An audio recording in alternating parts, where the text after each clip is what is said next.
Jaafar Abdallaa beekaadhaa dhaloota garoomsa qabee biyyaaf sirreessee waan karaa irraa dadhabee akkasiin kaayyoon dirrabbii fiixaan qabee.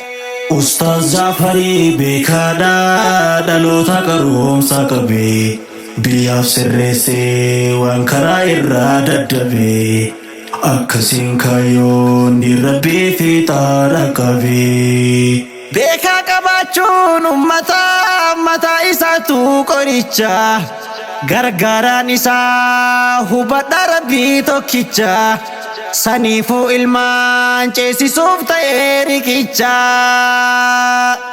Dirrabbii barsiisuuf gahee keessan baatanii dirqama tabbaa fi gaarreen hedduu ceetanii cinqama dararaa hedduu dabarsitanii dadhabaa.